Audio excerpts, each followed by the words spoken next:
Facing prison can be tough enough, but watching your family struggle through it can be even tougher.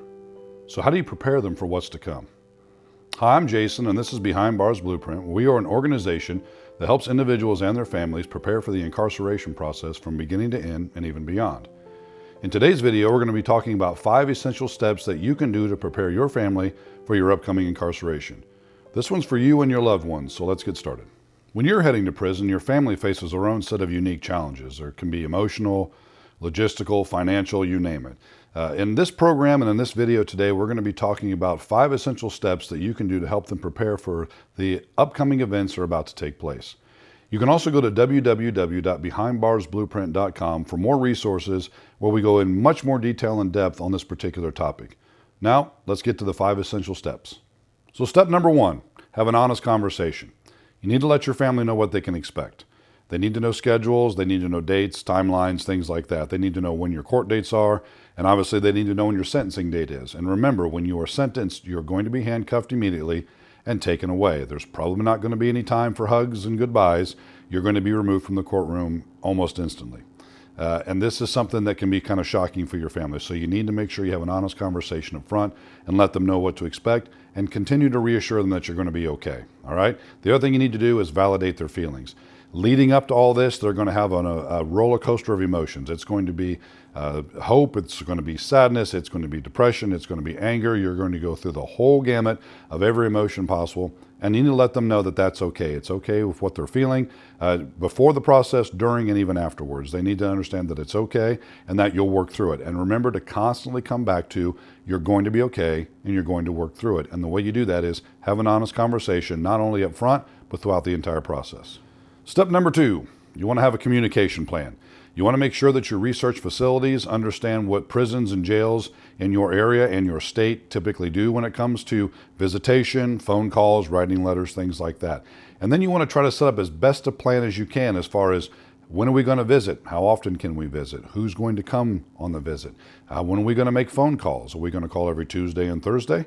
That's something that I know a lot of guys do, and it helps out them a lot. It helps the person at home, the loved one, and it also helps the incarcerated individual. It gives both people something to look forward to. I'm going to write a letter every week. Hey, I'm going to try to write you a letter and mail it out every Tuesday, something like that. But set up a communication plan. Start understanding the system, what's allowed, what's not allowed. And what I mean by that, for example, is visitation. There's things that you're simply not allowed to bring on visitation, and there's some things you are. You're going to be pretty much taken of everything as far as your belongings. That means you can't bring a purse in, things like that. You're going to be searched, both going in and coming out, so make sure that you're aware of that. But set up a plan, set up a communication plan, make sure you try to stick to it, be flexible. Sometimes it doesn't work. Sometimes you're going to have lockdowns in facilities and things like that where you're not able to stay on that, but do the best you can to stick to the communication plan.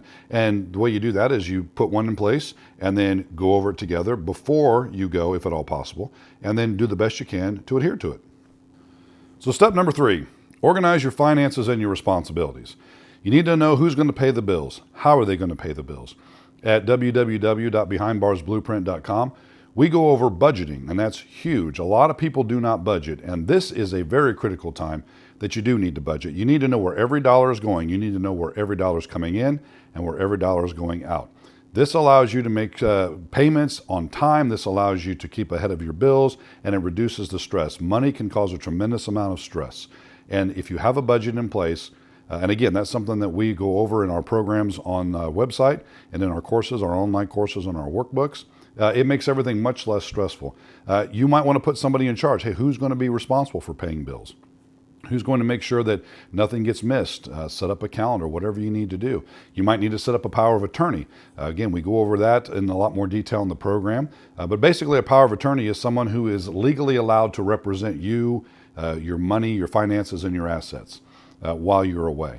So these are things that you may need to set up before you go. I would highly encourage it, but you need to know what's going to happen as far as what your money is going to do, how you're going to pay bills, how you're going to, your loved one's going to support themselves, to hopefully you're able to come back and contribute to that. Step number 4, you're going to need to prepare emotionally. This is obviously going to be an emotional experience. We recommend counseling. A lot of times you can find counseling in your area if you can afford it, if you have the means to do that. If not, you can go to churches.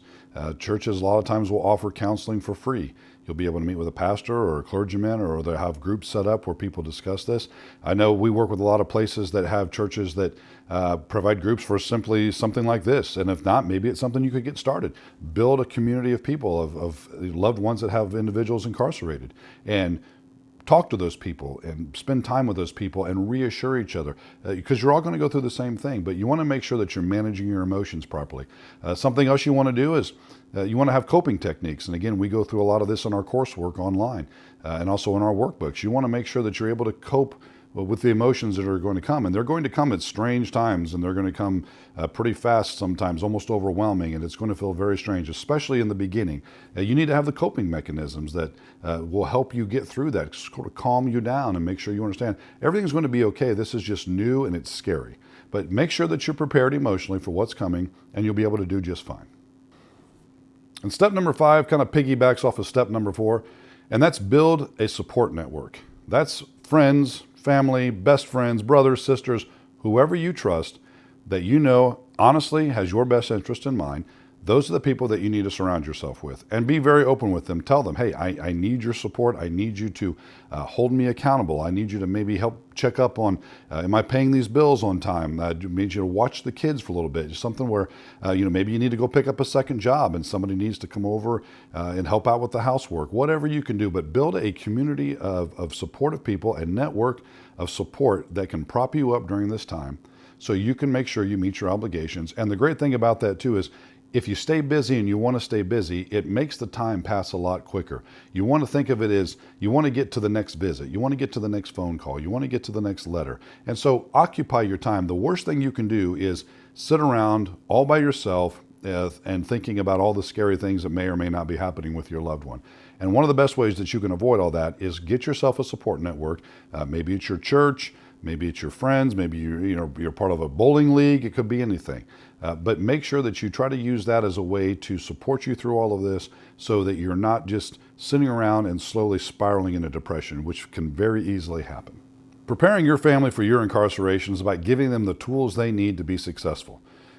This video is just giving you 5 essential tips that will help along that, but there's so much more we can cover, guys, and there's so much more that we go into on our website and in our programs at www.behindbarsblueprint.com that will help you navigate this, whether, again, you're the incarcerated individual or whether you're the loved one of an incarcerated individual. And it doesn't matter what step of the process you're in. If you're before going to prison, if you're already in prison, or if you're getting ready to get out, if you're out. We've got programs for all of that. We have online communities, we have networking, we have everything you need to make sure that no matter what phase of the process you're in, you're moving in the right direction.